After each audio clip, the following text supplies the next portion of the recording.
नमस्कार, यो विशेष संवाद श्रृङ्खलामा यहाँलाई स्वागत छ। म सरू सिंह थापा। नेपालको संविधानको धारा 255 मा संवैधानिक आयोगको रूपमा राष्ट्रिय दलित आयोग नेपालको व्यवस्था छ। दलित समुदायको हित अभिवृद्धि गर्ने, जातीय छुवाछुत, उत्पीडन एवं विभेदको अन्त्य गर्न पहल गर्ने, दलितसँग सम्बन्धित नीति र कार्यक्रम तर्जुमा गरी कार्यान्वयनका लागि सरकार समक्ष पेश गर्ने काम यस आयोगको हो। राष्ट्रिय दलित आयोगले दलित समुदायलाई मूल प्रवाहमा समाहित गर्ने सवालमा विद्यमान नीति र कार्यक्रमको समीक्षा गरी प्रभावकारी कार्यान्वयनमा चासो र सरोकार राख्छ। यस आयोगमा 1 जना अध्यक्ष र अन्य 4 जना सदस्य रहने प्रावधान छ। तर संविधान जारी भएको 5 वर्ष बित्यो। सोही संविधान अनुसार संघीय सरकारले 2 वर्ष 8 महिना समय बिताइ पनि सक्यो, तर अहिलेसम्म राष्ट्रिय दलित आयोगको गठन हुन सकेन। समाजमा मान्छे भएर बाँच्न नदिएका 60 लाख दलितको न्याय र हक हितमा काम गर्ने राष्ट्रिय दलित आयोग गठन नहुँदा दलितले नयाँ संविधानको अनुभूत गर्न सकेका छैनन्। सत्तारूढ नेकपा भित्रको गुटगत राजनीति नै आयोग गठन हुन नसक्नुको मुख्य कारण भएको केही जानकारको ठम्याइ छ। एक गैर सरकारी संस्थाको अध्ययन अनुसार कोरोनाको बन्दाबन्दी सुरु भएदेखि हालसम्म जातीय भेदभाव तथा छुवाछुतकै कारण 33 जनाको हत्या भयो। 13 जना दलित महिलाको बलात्कारपछि हत्या भएको छ।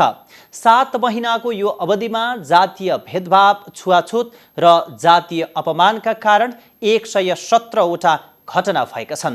2076 भन्दा 2077 सालमा छुवाछुतका घटनाहरू दोब्बर संख्याले बढेको देखिन्छ। यस्तो अवस्थामा संविधानले चिनेको राष्ट्रिय दलित आयोग ती पीडितले किन चिन्न सकेनन्?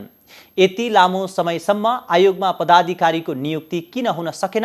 आज हामी यिनै विषयमा केन्द्रित रहेर संवाद गर्दैछौँ र हामीसँग संवादका लागि प्रतिनिधि सभा सदस्य अञ्जना बिसङ्खे, राष्ट्रिय दलित आयोगका पूर्व अध्यक्ष मान बहादुर नेपाली र दलित एनजिओ फेडरेसनका अध्यक्ष भक्त विश्वकर्मा हुनुहुन्छ। आजको हाम्रो संवादलाई नेपाल राष्ट्रिय दलित समाज कल्याण सङ्घ, मिडिया एडभोकेसी ग्रुप, एफसीए र ईयूको संयुक्त आवाज मार्फत यो विशेष संवाद तयार पारिएको छ। यहाँहरू तीनैजनालाई स्वागत छ। सबैभन्दा पहिले पूर्व अध्यक्षबाट संवाद सुरु गरौँ। खासमा यो आयोग कस्तो आयोग हो? पदाधिकारी नियुक्ति गरे पनि हुने, नगरे पनि हुने, जति समय खाली राख्दा पनि हुने, तपाईँ त यसको जिम्मेवारी पनि सम्हालिसक्नु भएको। खास कस्तो आयोग हो यो? अब अहिले यो कार्यक्रममा हामीले कुरा राख्दै गर्दा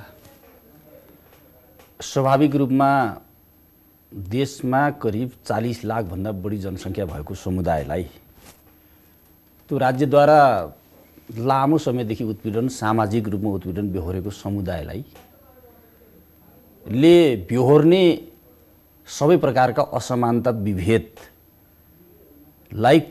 कम गर्न, त्यसलाई समाप्त गर्नका निम्ति 62-63 सालको त्यो आन्दोलन र त्यसको जगमा बनेको नयाँ संविधान, हाम्रा धेरै प्र्याक्टिसहरूले के देखायो भने यो आयोगलाई संवैधानिक आयोग नबनाएसम्म, यसलाई अधिकार सम्पन्न आयोग नबनाएसम्म राज्यले गर्ने हरेक प्रयासहरू सफल हुन सक्दैनन्, पूर्ण रूपमा सफल हुन सक्दैनन्। त्यो दलित आन्दोलन, नेपालमा भएका तमाम परिवर्तनका लागि भएका तमाम आन्दोलनहरूको एउटा निष्कर्षमा यसलाई संवैधानिक आयोगको रूपमा गठन गरियो, नयाँ संविधानमा त्यसको व्यवस्थापन गरियो। अब यसलाई चाहिँ तपाईको बडो चाहिँ दुःखका साथ हामी यो कुरा भनिराखेका छौँ। मूल कुरा के हो भने दलित अधिकारको क्षेत्रमा काम गर्ने महत्त्वपूर्ण साथीहरू, मान्यज्यूहरू, धेरै साथीहरू यहाँ हुनुहुन्छ। म एउटा कुरा चाहिँ के भनेदेखि हामी त्यहाँ बसेर काम गर्दा मैले आफूले चाहिँ राष्ट्रिय दलित आयोगमा बसेर काम गर्दा मैले जुन कल्पना गरेका थिएँ, यो खालको ग्राभिटीमा यो खालको हाम्रो समुदायका समस्या छन् भन्ने कुरा म आफैले पनि कल्पना गरेको थिएन। स्थिति भयावह छ, डरलाग्दो छ। यो बीचका समयमा त्यस्ता जघन्य प्रकृतिका जाति विभेदका घटनाहरू घटिरहेछन्। तर तपाईको के हो भन्नुहुन्छ भने हामीले यसलाई दुर्भाग्य मान्नुपर्छ। हामीले फेरि पनि के भने खोलो तर्ने लौरो बिर्सिने कामहरू हामी गरिरहेका सर, छौँ। यसको जुन मकसद के हो अथवा यसको क्षेत्राधिकार कस्ता छन्, काम कर्तव्य र जिम्मेवारी कस्ता छन्, के उद्देश्यका कारणले गर्दा यो आयोग स्थापना गरियो, हामी त्यतातिर जाउँला। तर हामी जसरी संविधानमै किटान गरेर यो आयोगको व्यवस्था गरेका छौँ, एउटा कार्यकाल समाप्त हुने बेलासम्म पदाधिकारी नियुक्ति गर्न मिल्छ कि मिल्दैन? मेरो प्रश्न यति। अब मूलभूत कुरा के हो त भन्नुहुन्छ भने यो संवैधानिक आयोग बनिसकेपछि अहिले तपाईँलाई म बताउँछु, विषय त सामान्य विषय हो। तपाईँको जस्तो अहिले राष्ट्रिय दलित आयोगको जो सरकारी भवनमा संरचना थियो, राज्यले संवैधानिक आयोग बनाउनु बित्तिकै राज्यले जुन खालको निजामती स्तरबाट कर्मचारीको व्यवस्थापन गर्यो, आज त्यो अफिस म सुन्दैछु सरेर एउटा कुनामा लगेर थन्काइया छ भन्ने कुरो म सुन्दैछु। हिजो संवैधानिक आयोग नबन्दाखेरि त्यो सरकारी भवनमा थियो, करारमा भयो नि कर्मचारीहरू थिए। तर अवस्था अहिले के छ भन्नुहुन्छ भने यस्तो उदासीनता चाहिँ तपाईँको मान्छेले तपाईँको एउटा त्याग सङ्घर्ष बलिदानी जुन स्पिरिटमा मान्छेले इतिहास निर्माणका लागि मान्छेले सङ्घर्ष गरे नि, आज हामीले त्यो भावनालाई त्यो बलिदानीलाई बिर्स्यौँ, भुल्यौँ हामीले।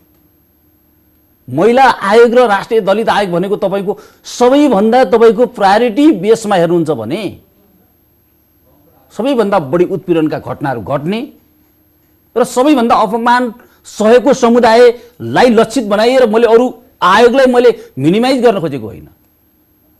तर यो प्रकारको बेजिम्मेवारीपना जुन देखिरहेछ सर, त्यो त प्रष्टै रूपमा देखिन्छ। 5-5 वर्षसम्म पदाधिकारी नियुक्त नहुनु। यसरी मेरो प्रश्न फेरि पनि म त्यही छु, पदाधिकारीलाई नियुक्ति नै नगरिकन 5 वर्षसम्म बस्न मिल्छ कि मिल्दैन?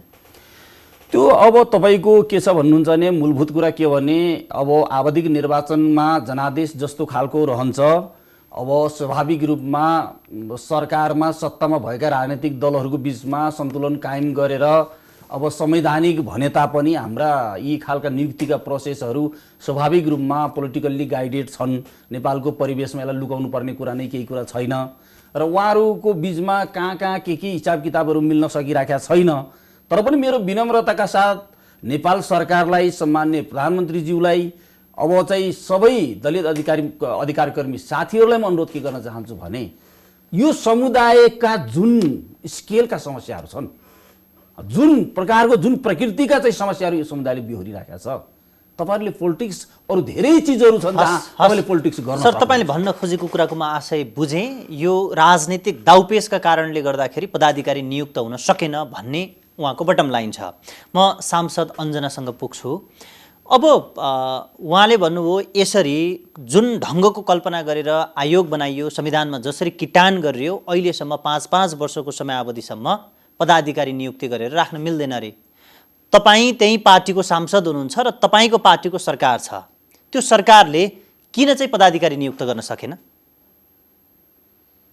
अब यसलाई चाहिँ कसरी हेर्न जरुरी छ भने हामी मुख्य कुरा त जो पार्टी सरकारमा भए पनि अहिलेको संरचना र अहिलेको पार्टीका नेताहरूको विकासक्रम, नेताहरू जुन ढङ्गले चाहिँ डेभलप भएर प्रजातान्त्रिक आन्दोलन र कम्युनिस्ट आन्दोलनमा विकास भएर आउनुभयो, जुन जगबाट आउनुभयो, जुन चाहिँ नि उहाँहरूको त्यो नेरो घेरोबाट उहाँहरूको चेतनाको विकास भयो, त्यो हेर्दाखेरि चाहिँ दलित समुदाय र महिला समुदायहरूलाई चाहिँ अझै पनि यिनीहरू चाहिँ एकदमै धेरै अप्ठ्यारोमा छन्, समस्यामा छन् र यसलाई चाहिँ उठाउनुपर्छ भन्ने कुरा चाहिँ नारामा छ, मुखमा छ, तर भित्र हृदय अन्तस्करणबाट चाहिँ त्यो समुदायलाई न्याय गर्नुपर्छ है भन्ने कुरामा चाहिँ उहाँहरूको जसको पनि मैले इन जेनरलमा भन्दाखेरि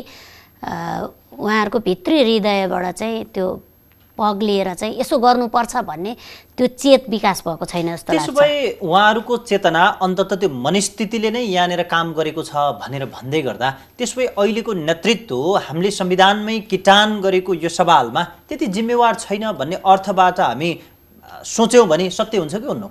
त्यति जिम्मेवार छैन भनेर त मैले यो पदमा बसेर यहाँ बसेर भनिराख्न मैले मिल्दैन जस्तो लाग्छ। फेरि र तपाईलाई हुँदैन पनि, त्यो पदमा तर र त्यो मलाई कुर्सीमा बसिरहँदा फेरि मैले यो प्रश्न त गर्न मिल्छ नि, तपाईँ त्यही क्लस्टरबाट सांसद हुनुभएको छ, तपाईँको पार्टीमा पनि हामी जुन सवालको कुरा गर्दैछौँ त्यसमा समिति छ, तर पनि त्यही कम्युनिस्टको नेतृत्व गरेको अझै त्यही समूहको हामी प्रतिनिधित्व गर्छौँ भनेर सधैँ दावा गरिरहन्छ। त्यस्तो पार्टीले सरकार सञ्चालन गर्दै गर्दाखेरि 5 वर्षसम्म त्यो महत्त्वपूर्ण आयोगमा पदाधिकारी नियुक्त गरिन्न भनी सरकारलाई प्रश्न उठाउने, पार्टीलाई प्रश्न उठाउने ठाउँ रहन्छ कि रहन्छ? ठाउँ छ। हामीले आन्तरिक रूपमा भनिसकेका छौँ कि तपाईँहरूको कहाँ नमिलेको हो, तपाईँहरू अरू ठाउँमा राजनीति गर्नुहोस् र दलितहरूको बिचमा कसलाई बनाउने भन्नेमा पनि विवाद छैन। तपाईँहरू प्रष्ट गरेर भन्नुहोस्। हामीले सुझाव पनि दिएका छौँ, हाम्रो बिचमा विवाद छैन, सिङ्गो दलित समुदायको बिचमा विवाद छैन। तपाईँहरूलाई जसलाई हाल्नुपर्छ हाल्नुहोस्, तर तपाईँहरूले चाहिँ यसको नियुक्ति चाहिँ गर्नुहोस् भनेर हामीले नेतृत्व तहमा हामीले आफ्नो कुरा राखेकै छौँ र भनेकै छौँ। र धेरैचोटि तपाईँले सुन्नुभयो होला, संसदमा मैले 0 आवरमा पनि विशेष आवरमा पनि आफैले बोलेर, आफ्नो सरकार भएको बेलामा आफैले बोलेर यो नियुक्ति गर्नुपर्छ भनेर इन्डिकेट पनि गरिसकेका छ। भनिसकेपछि तर पनि कस्तो लाग्छ भने हरेक कुरामा यसो मैले यो मात्रै उदाहरण होइन, जस्तो आयोग, लोकसेवा आयोगको विषय आयो, हरेक इस्युहरू आउँदाखेरि चाहिँ के देखिन्छ भने दलित र गैर दलितहरू चट्ट छुट्टिने, कित्ताकाट हुने। अनि अर्कोतिर पार्टीहरू पनि ठुल्ठुला नेताहरू चाहिँ सबै पार्टीका वरिष्ठ भनिने नेताहरूको पनि कित्ताकाट हुने, चुप्प लाग्ने। जस्तो यसको उदाहरण एक मात्रै भन्न सकिन्छ कि त्यो निर्वाचन विकास कोषको चाहिँ नि पैसा हामीले खर्च नगरौँ यस्तो बेलामा भन्यौँ, तर के हुन्छ भने त्यो मामलामा चाहिँ प्रतिपक्ष पनि पक्ष पनि सबै एक ढिक्का हुन्छ, किनकि मुख्य टिकट पाउने त प्रमुख नेताहरू हुन्छन्, नेतृत्वपट्टि पाउँछन्, अनि उनीहरूको चाहिँ हरेक इस्युहरूमा चाहिँ अघोषित एकता भयो, त्यो लोयल हुन्छन् उतातिर, त्यो लोयल भए। त्यसकारणले गर्दाखेरि भित्र पनि यी दलितका मुद्दाहरू भनेको हाम्रो राष्ट्रिय मुद्दा होइन कि तिनी दलितका मात्रै मुद्दा हुन् भन्ने किसिमको मनस्थिति छ। हो, त्यो मनस्थिति भनेकै नेपालमा चाहिँ नेपालको सामाजिक, आर्थिक र सांस्कृतिक रूपमा जुन खालको विकास हुनुपर्ने हो त्यसमा अवरोध पुर्याएकै यही चेतनाले छ। त्यसमै अब हामी आयोगकै विषयमा कुराकानी गर्दाखेरि जुन दलित समुदायमा पनि समस्या छैन कसलाई बनाउने भन्ने कुरा छैन, या अगुवाई गर्नेमा पनि समस्या छैन भनेर भन्दै गर्दा त्यसमै तपाईँको पार्टीभित्र चाहिँ कसको खल्तीको मान्छेलाई बनाउने भन्ने कुरा नमिल्दाखेरि चाहिँ नि 5-5 वर्षसम्म त्यो कुर्सीमा ती पदाधिकारी खाली राख्नु परेको हो? त्यो पनि होइन। त्यसो भए के हो त? त्यो पनि होइन। त्यसलाई चाहिँ प्रायोरिटीको विषय नै नेताहरूले बनाएनन्। नेताहरूले आफ्ना ठुल्ठुला इस्युहरू निकाल्छन्, नेताहरूले ठुल्ठुला इस्युहरू भन्छन् आफूलाई, ठुल्ठुला इस्युहरू चाहिँ विवादका निकाल्छन्, तर यो इस्यु चाहिँ कसलाई ठुलो भन्ने होइन, विषयवस्तु माग कसलाई ठुलो भन्ने त समाजशास्त्रीय र मानवशास्त्रीय हिसाबले सोच्ने हो भने त इस्यु त उत्पीडित समुदायको इस्युलाई नै महत्त्वपूर्ण इस्यु मान्नुपर्ने हो। त्यसकारण यसलाई चाहिँ जब यसलाई महत्त्वपूर्ण इस्युको रूपमा अन्तरसङ्घर्षमा जाँदैन, दलितको इस्यु, महिलाको इस्यु पार्टी अन्तरसङ्घर्षमा जाँदैन। तपाईँहरू हेरिराख्नुहोस्, पार्टीभित्र पनि त्यो अन्तरसङ्घर्षको विषय नै बन्दैन, त्यो कसैको चासोकै विषय छैन। हस् म्याम, म हजुरसँग आउँछु, हाम्रो भक्त सरसँगमा आइपुग्छु। सांसदले नै भन्नुहुन्छ अरू विषय महत्त्वपूर्ण हुन्छन्, यी विषय गौण बनिदिन्छन्, तर हाम्रो संविधानले नै किटान गरेको छ। धारा 255मा संवैधानिक आयोगको रूपमा राष्ट्रिय दलित आयोगको व्यवस्था गरेको छ, यसका क्षेत्राधिकारको पनि व्यवस्था गरेको छ भनी हामी आवश्यकता भएर नै संविधानमा परिकल्पना गरेका छौँ, तर मुख्य नेता र पार्टीको प्राथमिकतामा नै पर्दैन र किन? धन्यवाद सर। विशेष गरी म यहाँले भनेको कुरालाई कहाँबाट जोड्न खोज्छु भनेदेखि छोटोमा भन्नुहोस्। एकदमै प्राथमिकतामा किन परेन भन्दाखेरि सबभन्दा पहिले त हाम्रो संविधान, जब हामीले संविधान सभाबाट संविधान बनाउनु पर्ने अवस्थामा पुग्यौँ र त्यो संविधानले के भन्छ भने सबै प्रकारका विभेदहरूको अन्त्य गर्ने, जातीय, लैङ्गिक, भाषिक लगायत सबै खालका विभेदहरूको अन्त्य गरेर समतामूलक समाज निर्माण गर्नका लागि राज्यलाई चाहिँ एउटा सङ्घीय र लोकतान्त्रिक, गणतान्त्रिक र समावेशी राज्य बनाउनका लागि चाहिँ हामीले यो अहिलेको परिवर्तन गरेका हौँ। र त्यो को थियो भनेदेखि जो चाहिँ अहिलेसम्म सदियौँदेखि चाहिँ सत्ताबाट, शासनबाट, सम्पत्तिबाट र अवसरहरूबाट चाहिँ वञ्चित भएको वर्गलाई चाहिँ मेन स्ट्रिममा मूलधारमा ल्याउनका लागि चाहिँ के गरिएको भनेदेखि यो अहिलेको परिवर्तन हो र त्यसलाई संस्थागत गर्नका लागि हाम्रो संविधानले एउटा मार्गचित्र प्रस्तुत गरेको छ र त्यो मार्गचित्रलाई कार्यान्वयन गर्ने काम चाहिँ के हो भनेदेखि अहिलेको सरकारको दायित्व हो अथवा राज्यका निकायहरूको दायित्व हो र त्यो दायित्वलाई अहिले पुरा नगर्ने अवस्थामा चाहिँ सरकार कसरी गइरहेको छैन प्राथमिकतामा किन परेन भनेदेखि त्यो उहाँहरूको प्राथमिकतामा नपर्ने हो भने संविधान नै उहाँहरूले उल्लङ्घन गरिराख्नु भएको छ संविधान उल्लङ्घन गर्ने अधिकार उहाँहरूलाई हो कि होइन त त्यही संविधानभित्रबाट बन्ने सरकार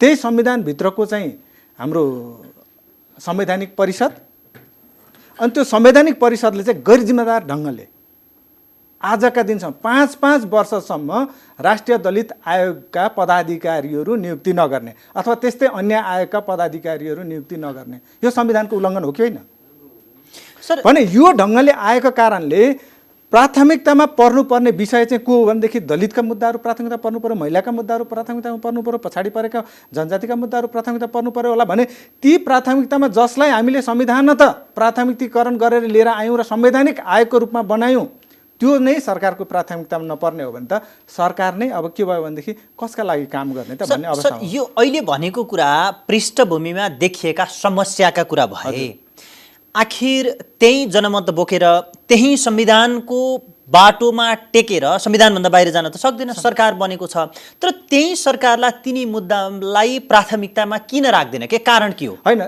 त्यसमा दुई तीनवटा कारणहरू हुनसक्छ एउटा त के हुनसक्छ भनेदेखि अब सरकारलाई जुन यी मुद्दाहरू हुन् सामाजिक आर्थिक राजनीतिक के अरे मुद्दाहरू छन् यो मुद्दाहरूमा चाहिँ अब तपाईँलाई दुई तीनवटा म दृष्टान्त दिन्छु एउटा चाहिँ धारा 40ले विशेष गरी हामी अहिले दलितको बारेमा कुरा गरिरहेछौँ धारा 40ले के भनेको थियो भनेदेखि जति पनि शिक्षा स्वास्थ्य रोजगारी आवास भूमिका कुराहरू चाहिँ दलितहरूलाई उपलब्ध गराउने कानुन बन्नु पर्थ्यो त्यो बन्ने क्रममा के हुन्थ्यो भनेदेखि संवैधानिक आयोगहरू दलित आयोग जस्ता संवैधानिक आयोगहरूले चाहिँ खबरदारी गर्न सक्थ्यो किनभने उसको त्यो भूमिका पनि थियो कि सरकारलाई खबरदारी गर्ने त्यो उत्थानका लागि विकासका लागि उनीहरूको न्यायका लागि उनीहरूको पुनर्स्थापनाका लागि के काम गर्ने भन्ने चाहिँ सुझावहरू दिन सक्थ्यो त्यो कुराहरूबाट चाहिँ एउटा हडल हुन्छ भनेर अवरोध हुनसक्छ भनेर पनि त्यो त्यति बेला गठन नगरिएको हुनसक्छ र पछिल्लो समयमा आएर के पनि देखिँदैछ भनेदेखि जति पनि घटनाहरू परिघटनाहरू घटिरहेछन् देशमा त्यो घटनाको बारेमा त दलित आयोगले त जोरदार रूपले चाहिँ सरकारको खबरदारी गर्न सक्थ्यो राष्ट्रिय अन्तर्राष्ट्रियको ध्यानाकर्षण गराउन सक्ने अवस्थाहरू हुन्थ्यो त्यस्ता चिजहरूलाई पनि के भनेदेखि वञ्चित गर्ने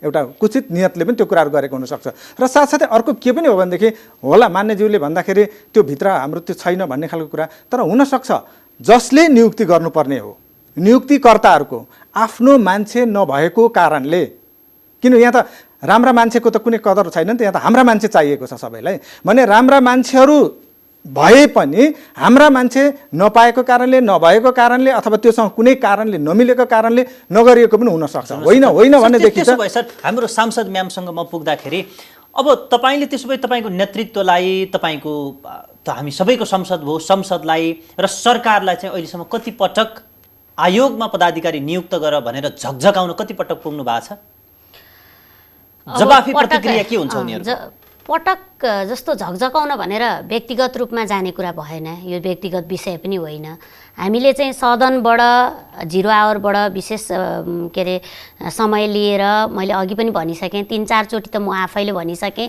अरू सांसदहरूले हाम्रै सरकारमा रहेकै सांसदहरूले पनि 2-3 चोटि चाहिँ 3-4 चोटि नै बोलिसक्नु भएको छ प्रतिपक्षले नि बोलिसक्नु भएको छ र यतिसम्मको कि मैले चाहिँ अब हाम्रो एउटा चाहिँ नेतृत्वको टिमलाई छलफल गर्ने बेलामा पनि हामीले भनेका छौँ हामीले आन्तरिक छलफलमा पनि भनेका छौँ हाम्रो विवाद कतै छैन जसलाई बनाउनुस् तपाईहरुले नेतृत्व हाम्रो सिङ्गो दलित समुदायको एउटा नेतृत्वको टिमले पनि भनिसकेको छ कि तपाईहरुले जसलाई बनाउनुस् तर बनाउनुस् किनभने हाम्रो बीचमा जो बने पनि आखिर दलित समुदाय नै बन्ने हो दलित समुदाय भित्रबाटै बन्ने हो तिनै मुद्दाको प्रतिनिधि कोही अलि व्यक्तिगत रूपमा कोही अलि कमजोर होलान् कोही अलि चलाक होलान् बलिया होलान् तर्क दिन सक्ने होलान् तर आखिर त त्यो ठाउँमा पुगिसकेपछि त एउटा सिङ्गो चाहिँ नि टिमले हो नि त उहाँहरूलाई सबल बनाउने भनेपछि त्यो टिममा हामीले सहयोग गर्न तयार छौँ तपाईहरुले जसलाई बनाए पनि बनाउनुस् भनेर हामीले भनिसकेका छौँ मैले फेरि पनि भन्छु यस्तो यो खालको चाहिँ अहिले यस्तो पनि हुँदो रहेछ, यो कसको सरकार भयो भन्ने होइन। एक खालको सरकारमा जब सरकार चाहिँ बलियो सरकार बन्दाखेरि त्यो डेमोक्रेटिक सरकारै किन नहोस्, त्यो चाहिँ वामपन्थीहरूकै सरकार किन नहोस्, अरू नै सरकार किन नहोस्, कहिलेकाहीँ बलियो सरकार हुँदाखेरि चाहिँ के हुँदो रहेछ भने उत्पीडित समुदायहरूको मुद्दा अनि जो विद्रोहमा आन्दोलनमा ल्याएका मुद्दाहरू चाहिँ छायामा पर्ने, गौडमा पर्ने, यो चाहिँ मैले पटक देख्दै आएको छु। सङ्घर्षमा आन्दोलनमा चाहिँ हामी हिरो बन्ने, तर जब चाहिँ सत्तामा गयो, सत्तामा पुगिसकेपछि चाहिँ हिरो बन्ने मान्छेहरू चाहिँ त्यो आन्दोलनको भूमिकामा कमजोर भएकाहरू नै हिरो बनेको देखियो।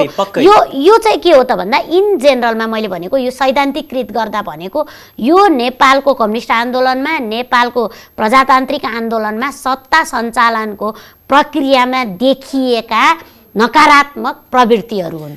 अब यो नकारात्मक प्रवृत्तिलाई चाहिँ राजनैतिक ढङ्गले चाहिँ कसरी हल गर्ने भन्ने चाहिँ आजको बहसको विषय यो डेमोक्रेटिक आन्दोलनमा पनि हुनुपर्छ र यो चाहिँ नि कम्युनिस्ट आन्दोलनमा पनि हुनुपर्छ। पक्कै कम्युनिस्ट आन्दोलनमा त अझै बढी किन हुनुपर्छ जस्तो देखिन्छ भन्दाखेरि मुद्दा नै हामी तिनै बनाएर आएका हौँ। तपाईँको पृष्ठभूमिको मैले कुराकानी गर्ने हो भने जुन तत्कालीन माओवादीमा हुनुहुन्थ्यो हजुर, त्यस पछाडि जुन 10 वर्ष जनयुद्ध हुँदै पार्टी अहिले यो अवस्थामा आइपुगेको छ, कम्युनिस्ट विचारधारा बोक्ने पार्टी छ र तपाईँ पनि त्यही समुदायको प्रतिनिधित्व गर्ने एउटा प्रतिनिधि सभाको सांसद हुनुहुन्छ।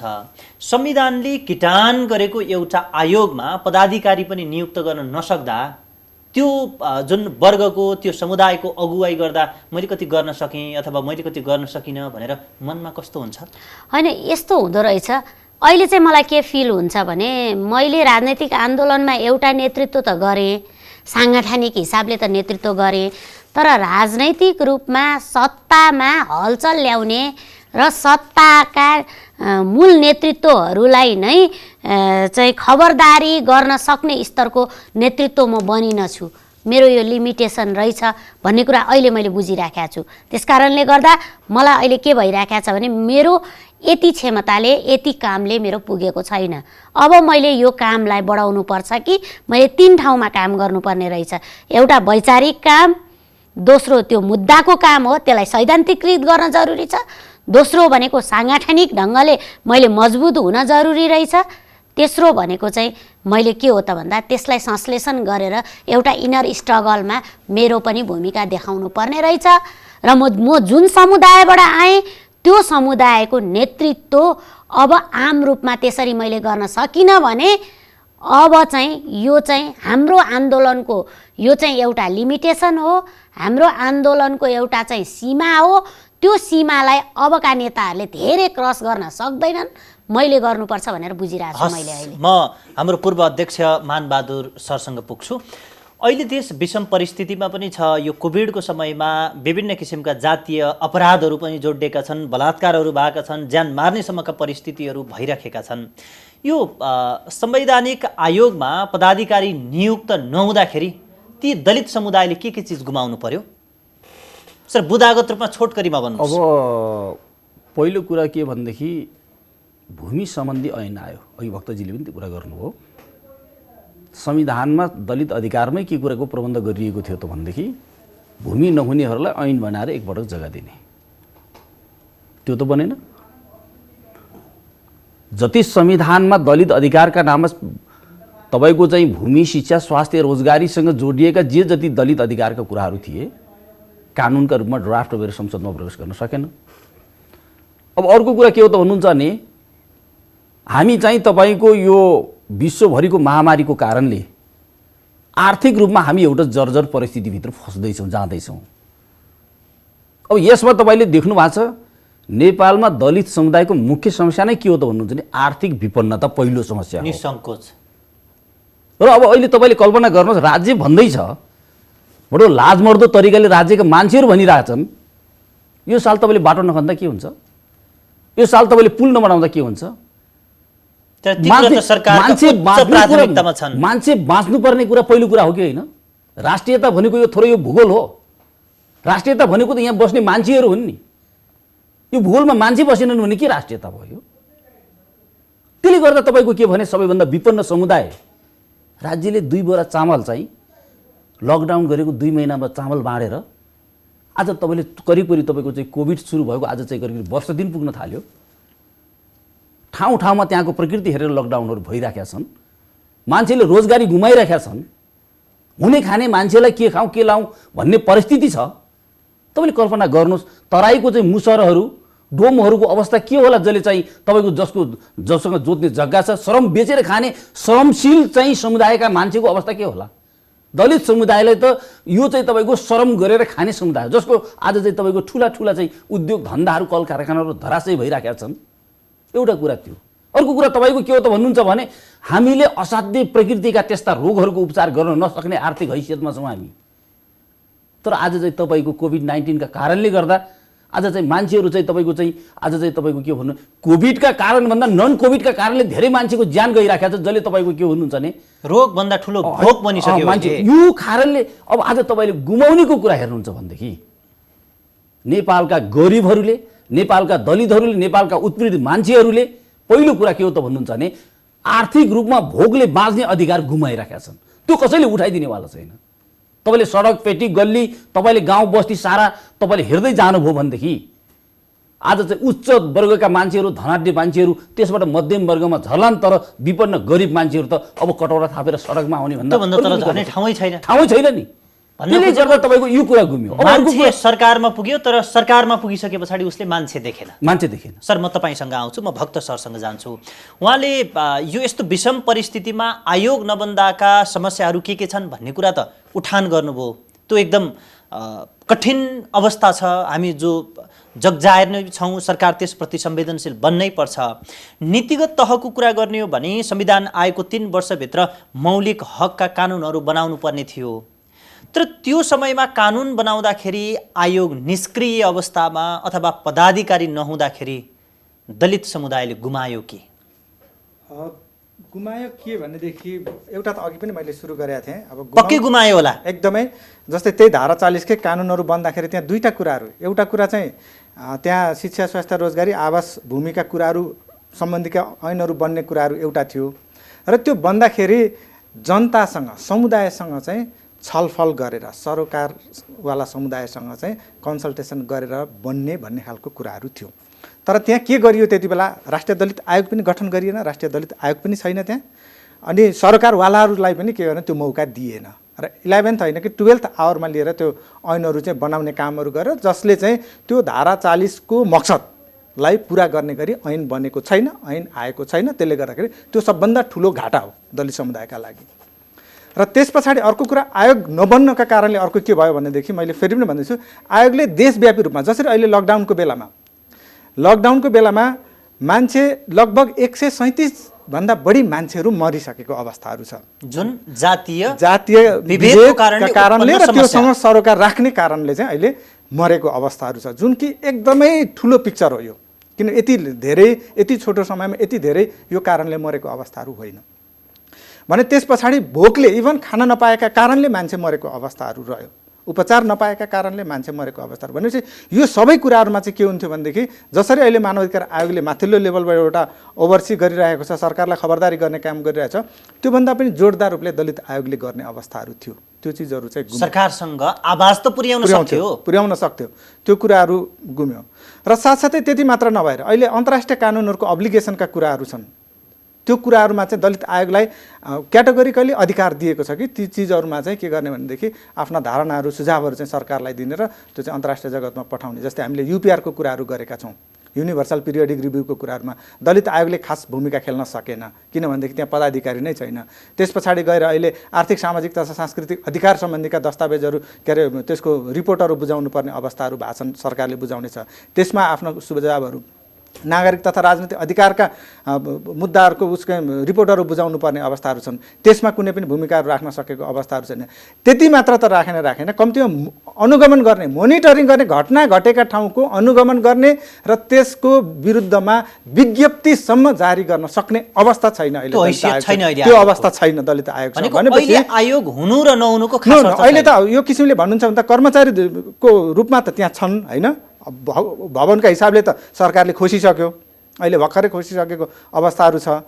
तर त्यति हुँदाहुँदै पनि के छ भने कम्तीमा विज्ञप्ति समेत जारी गर्न नसक्ने अवस्थामा रहने भनेपछि त्यहाँ आयोग छ कि छैन भनेर हेर्दाखेरि त आयोग त भनेको त्यो महसुसका अस्तित्वमै हिसाबले छ कि छैन भन्ने भन्ने कुरा आएको अवस्थामा काम कति भयो भन्ने कुरा कति भयो भन्ने कुराहरू छ। त्यसले गर्दाखेरि किनभनेदेखि ऐन बनाउँदा पनि त्यही किसिमले बनाइयो, संविधानमा पनि त्यही किसिमले राख्यो। कम्तीमा यदि पदाधिकारी सदस्यहरू नभएको बेलामा पनि त त्यहाँ भएको संरचनाले त निरन्तर काम गर्नुपर्ने हुन्छ नि त। त्यो काम गर्ने अवसर त त्यहाँ दिइनुपर्छ नि त। त्यो कुराहरू हामीले सुझाव राखेका हौँ, त्यो कुराहरू हामीले आवाज उठाएका हौँ। ती कुराहरू हटाइयो, कटाइयो। त्यो किन कटाइयो भने योजनाबद्ध रूपले अहिले जस्तो एउटा आयोगलाई चाहिँ प्यारालाइज गरेर राख्ने। त्यसो भए योजनाबद्ध रूपमा हटाइयो भनेर भन्दै गर्दा यो देशको नेतृत्वले त्यसो भए यो आयोग चाहन्न होइन नि। अब तपाईँले कसरी अनुमान लाउन सक्नुहुन्छ अथवा जनताले सर्वसाधारणले मैले तपाईँले र सबैले जो न्यायका पक्षधर हुन्, जो दलित आयोग हुनुपर्छ भन्ने पक्षधर हुन्, 5-5 वर्षसम्म जबकि यो देशमा शक्तिशाली सरकार छ,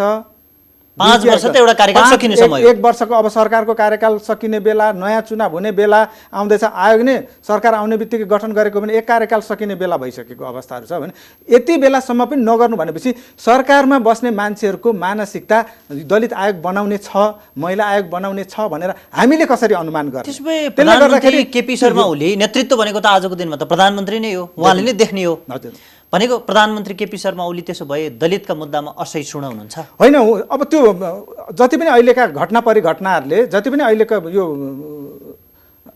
भनौँ न कामहरूले त त्यही देखाउँछ।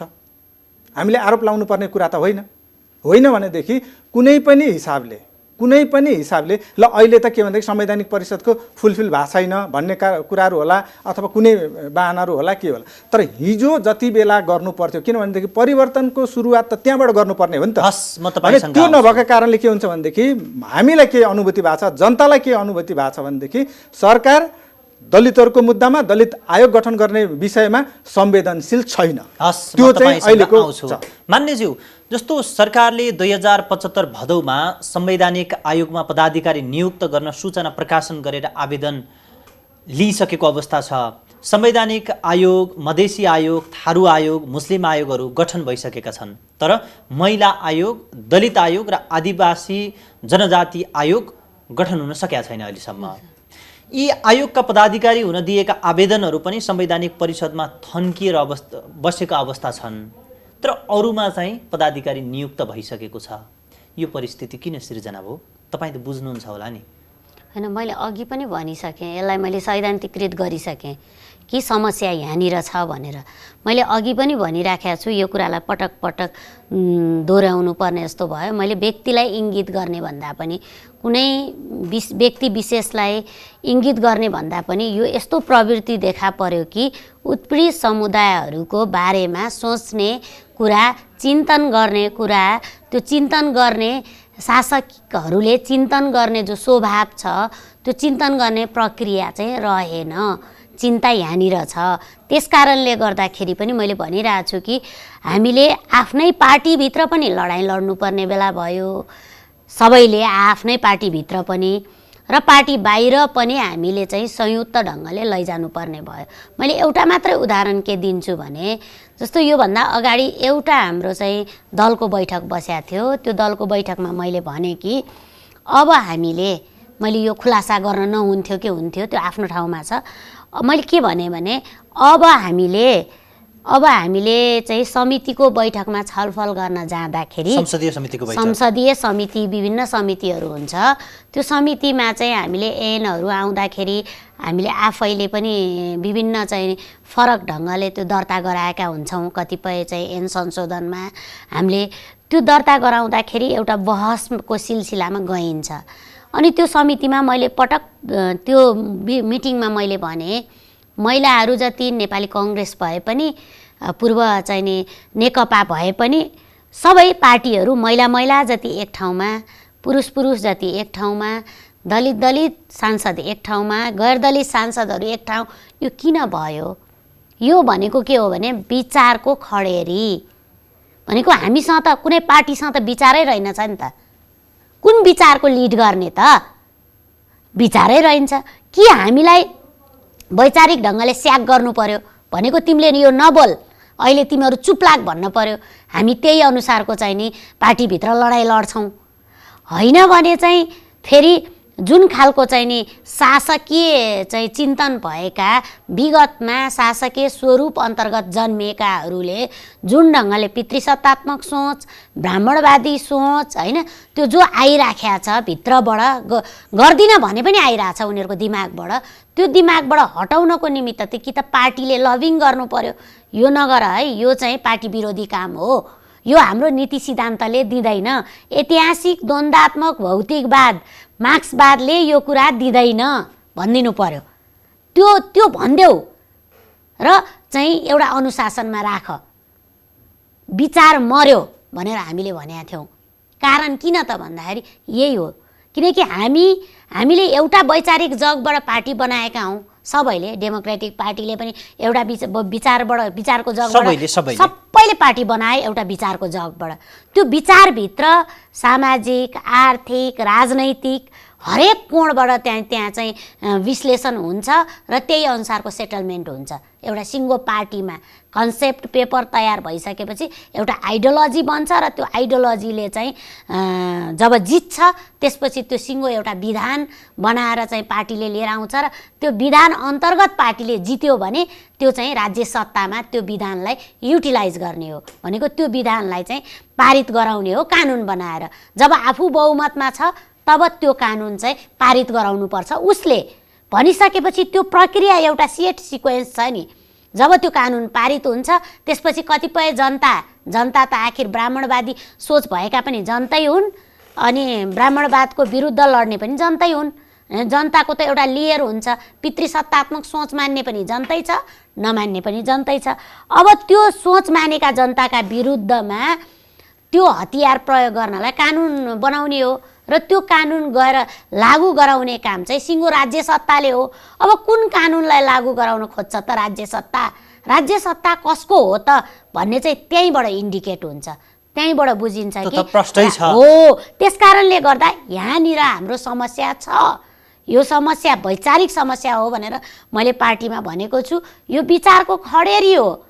जुन विचारलाई तपाईँहरूले अङ्गीकार गरेर अगाडि बढ्नु भएको छ त्यो विचार तपाईँहरूले त्यागेपछि जुन विचारबाट चाहिँ जनतालाई तपाईँहरूले ल्याउनु भयो सडकमा र त्यो सडकबाट तपाईँहरूलाई जनअनुमोदित पनि गरायो, मन्त्री प्रधानमन्त्री बनायो, सांसद बनायो, ठुलै प्रतिपक्षीय दल बनाउने पनि एउटा सत्ता हो नि त, त्यो पनि बनायो। मान्यज्यू, अहिले तपाईँले भन्नुभएको जुन सैद्धान्तिक खडेरी, वैचारिक खडेरीको कुरा त अहिले तपाईँको पार्टीभित्र यस्ता कुरा गर्न फुर्सद पनि छ जस्तो देखिन्न, किनकि पार्टी नेतृत्वमै आफै समस्यामा फसेको देखिन्छ।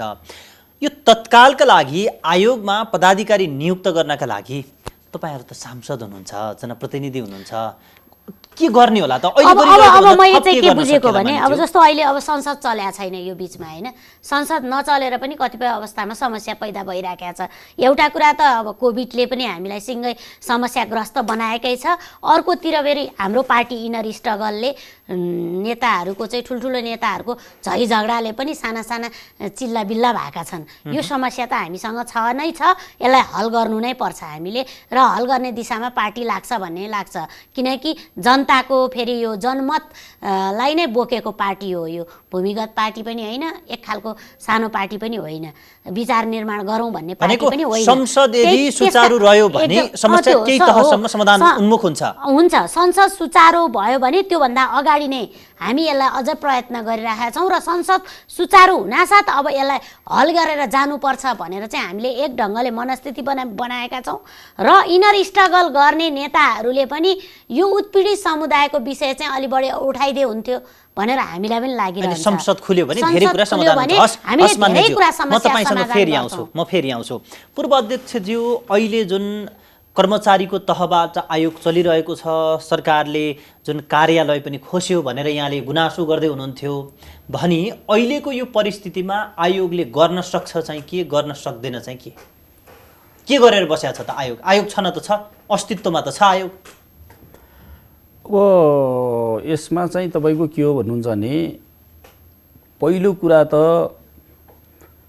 यो त्यहाँ जो राज्यको संरचना छ, राज्यले अहिले फजुलमा खर्च गरिराखेको छ। एकपटक पूर्व अध्यक्षहरूसँग परामर्श गरेर एउटा बैठक पनि थियो। हाम्रा त्यहाँ पूर्व चाहिँ तपाईँको कर्मचारीहरू जो करारमा काम गरिराख्नु भएको थियो, 15-20 वर्षदेखि काम गरिरहेका अनुभव प्राप्त गरेका साथीहरू हुनुहुन्थ्यो।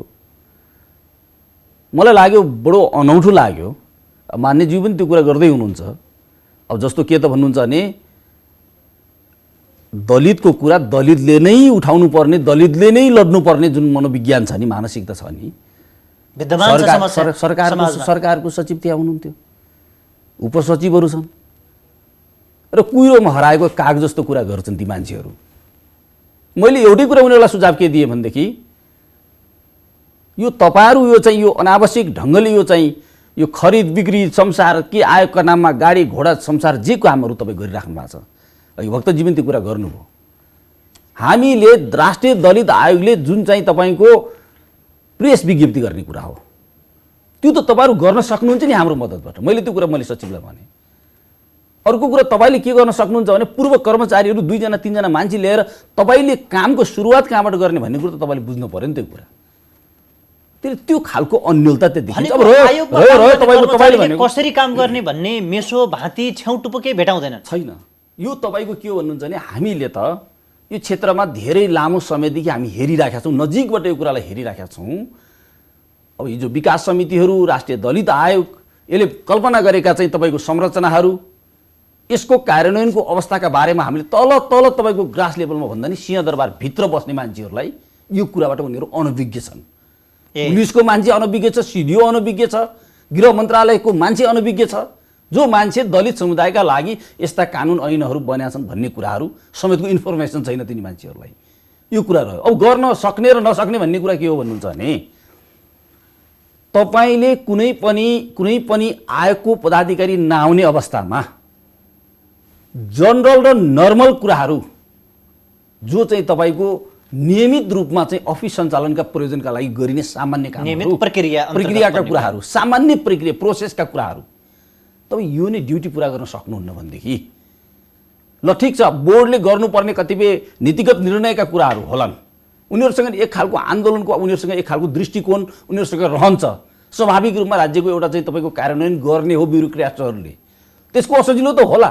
तर म देखिरहेको छु उदासीनता के त भन्नुहुन्छ भने यति ठुलो दलित नागरिक समाज छ, दलितका क्षेत्रमा काम गर्ने यति प्राज्ञिक मान्छेहरू छन्, यो आन्दोलनका लागि लडेका दुःख पाएका मान्छेहरू छन्, तर म देख्दैन इच्छा शक्ति। अब त्यहाँ चाहिँ उही मानबहादुर विगत चाहिँ अहिले चाहिँ एकजना सचिव हुनुहुन्छ, उहाँलाई पठाइदिने हो भने उहाँले सायद केही गर्नु होला त्यहाँ गएर।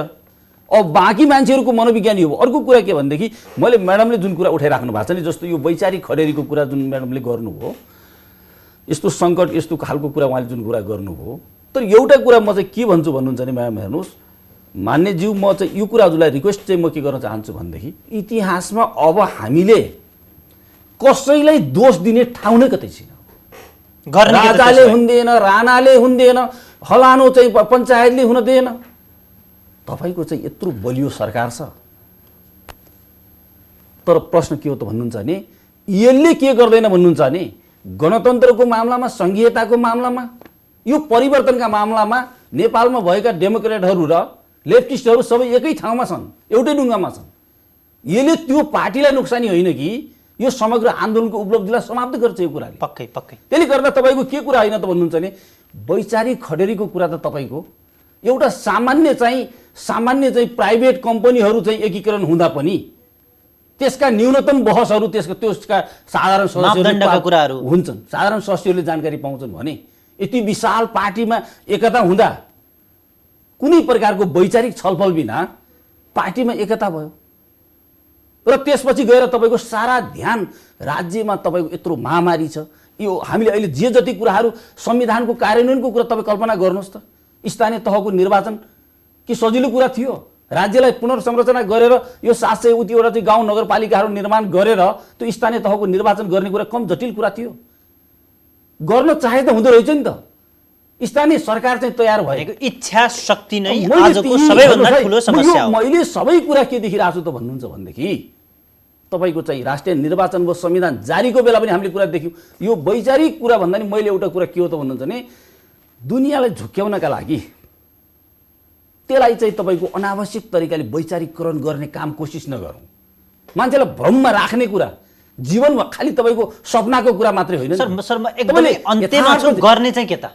मैले अहिले पनि म कुरा गर्दैछु भन्नुहुन्छ भने नेपालमा भएका दलित समुदायका पार्टीका जनवर्गीय सङ्गठनहरू, दलित सांसदहरू, दलित नागरिक समाजका हामी सबैजना मान्छेहरू राज्यलाई कडाइका साथ खबरदारी गर्नुपर्छ। तपाईँले यदि यो कुरा गर्न सक्नु भएन यो समय फेरि पनि व्यतीत हुनेवाला छ। हामी त किनभने हामीले कुनै राजनीतिक विषयमा कोही कसैलाई गाली गलोज गर्नुपर्ने, कसैप्रति आरोप प्रत्यारोप गर्नुपर्ने भन्ने प्रश्नै छैन। सर तपाईँ यो प्रेसर नै पुगेको छैन, दबाब नै पुगेको छैन। आफ्नै तहबाट गर्नुपर्ने मेहनत धेरै छ भन्ने यहाँको ठम्म्याइयो। तपाईँ एकदम ठिक ठाउँमा हुनुहुन्छ। म भक्त सरलाई यही प्रश्न पुर्याउँछु। 10 वर्षसम्म संवैधानिक आयोगहरूको पुनरावलोकन गर्ने भनिएको छ भने संविधान जारी भएको 5 वर्ष भइसक्यो, अहिले नेतृत्वविहीन छ, एक कार्यकाल सकिने बेलासम्म मान्छे छैनन् त्यहाँ काम गर्नका लागि भनी अब यसको भविष्य नै के होला त? होइन, यसको 5 वर्ष मात्रै छ, यसलाई निरन्तरता दिनुपर्छ भन्ने हो कि अब यसको काम छैन भन्ने निष्कर्ष निकाल्ने हो कि गर्ने होला चाहिँ के त? होइन, अब यसको समीक्षा भनेको के हो भनेदेखि 10 वर्षभित्रमा यसको खारेजी गर्ने नै भन्ने समीक्षा होइन। समीक्षा भनेको त्यस पछाडि कुन रूपले यसलाई लान सकिन्छ त्यो हिसाबले हुन्थ्यो।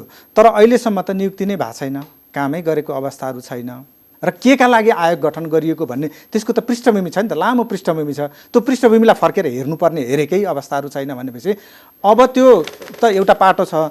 अब गर्ने के हो भनेदेखि अब ढिलो नगरिकन सरकारले, किन सरकार यसमा जानकार छैन भन्ने म विश्वास गर्दिनँ। सरकारलाई पूर्ण रूपले जानकार छ।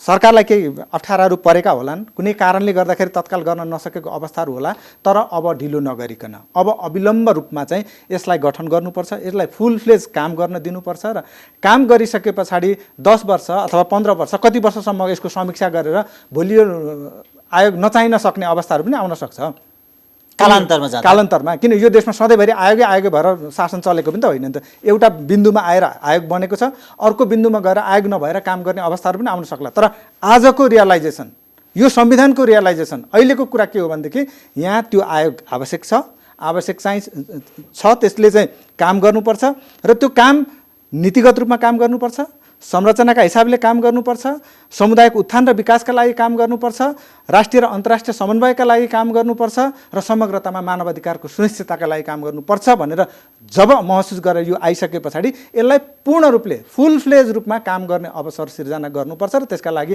सरकारले अविलम्ब आयोगलाई चाहिँ गठन गर्नुपर्ने अवस्थाहरू नै हो अहिलेको आवश्यकता भनेको। र जहाँसम्म अब अघि मान्यज्यूले पनि भन्दै हुनुहुन्छ, जहाँसम्म भित्र त्यसमा कुनै अन्तर्द्वन्द्व स्वाभाविक रूपमा दलित आयोगमा जाने मान्छे जो गए पनि दलित जाने हो, त्यसले गर्दाखेरि त्यहाँ ठुलो चिन्ता गर्नुपर्ने विषयहरू भएन, जसलाई पठाए पनि हुने भयो। तर त्यहाँ पठाउँदाखेरि यति मात्र हो, समुदायको हिसाबले सरकारवालाहरूको हिसाबले के हो भनेदेखि कम्तीमा मुद्दाप्रति न्याय होस्, त्यो आयोगप्रति न्याय होस् र जे अपेक्षा गरेको छ संविधानको मर्म र भावना हो त्यो प्रति न्याय होस्, त्यो पुरा गर्न सक्ने मान्छेलाई पठाइदिनु पर्यो, न कि कम्तीमा भर्ती केन्द्रको रूपमा मात्रै बनाएर त्यहाँ लगेर आयोग त बनाएको छ अनि यस्ता मान्छेले कामै गर्न सकेनन् भनेर काम गर्न नसक्ने किसिमको मान्छेहरूलाई लगेर राखेर अनि नेगेटिभ एउटा प्रति प्रश्न गर्ने ठाउँ बनाइदिएर अनि त्यस पछाडि आयोगलाई विघटन गर्ने चरणमा पुर्याउने काम चाहिँ नहोस्। किनभनेदेखि त्यो खालका मान्छेहरूलाई त्यहाँ नियुक्ति गरियोस्, उनीहरूले गएर त्यहाँ काम गर्छन्, काम गरिसके पछाडि होला त्यसलाई भोलि पुनर्मूल्याङ्कन गर्ने बेलामा समीक्षा गर्ने बेलामा समीक्षा गरौँला। यति धेरै अहिले आजको दिनमा त्यो आवश्यकता छैन। आज चाहिँ भनौँ न त्यो पुनर्मूल्याङ्कन गर्न सक्ने अब यो 10 वर्षमा पुनर्मूल्याङ्कन हुन सक्ने अवस्था छैन, किनभने कामै भएको छैन। हामी सबैको जुन दबाब र प्रयासबाट छिटो आयोगमा पदाधिकारी जुन पठाउने काम होस्, हामी सबैले शुभेच्छा गरौँ। त्यसमा लास्टमा चाहिँ मैले एउटा के भन्न खोजेको भने जस्तै दबाबको कुराहरू छ नि, अहिले कोभिडको चरणमा छौँ हामी रोडमा गएर दबाब दिने अवस्थाहरूमा पनि छैनौँ र ध्यानाकर्षण पत्रका रूपले, ज्ञापन पत्रका रूपले, भेटघाटका रूपले यो प्रशस्त भइसकेको अवस्थाहरू छ। अब त मात्रै सरकारले एक्सन लिन मात्रै बाँकी हो कि भने अब एक्सन लिएर संवैधानिक परिषदले, सत्ता पक्षले पनि प्रतिपक्षले पनि अब छिटोभन्दा छिटो सोचेर होइन यसलाई चाहिँ के गर्नु पर्यो भने नियुक्तिको प्रक्रियामा अगाडि लगेर काम गर्ने वातावरण सिर्जना गर्नु पर्यो। अब धेरै हामीले दबाब सिर्जना गर्नुपर्ने, ध्यानाकर्षण गराइराख्नुपर्छ जस्तो पनि मलाई अब दबाब जरुरी छैन, सरकारले काम गर्ने हो, नियुक्ति गर्ने हो। हस्, यहाँहरू तिनैजनालाई महत्त्वपूर्ण समय र संवादको निम्ति म आभार व्यक्त गर्छु। धन्यवाद। धन्यवाद। 2058 सालमा स्थापना भएको राष्ट्रिय दलित आयोग 14 वर्षसम्म कानुनी आयोगको हैसियत समेत पाउन सकेन। 2072 साल असोज 3 गते संविधान बनेपछि मात्रै संवैधानिक आयोग बन्न पुगेको यो आयोगमा अहिले पदाधिकारी नियुक्त हुन नसक्दा यसले सही ढङ्गले काम गर्न सकिरहेको छैन। यसप्रति सबै र सरकार विशेष गरी संवेदनशील बन्नुपर्ने जरुरी देखिन्छ। हामी नयाँ पात्र र विषयका साथ पुनः उपस्थित हुनेछौँ। नमस्कार।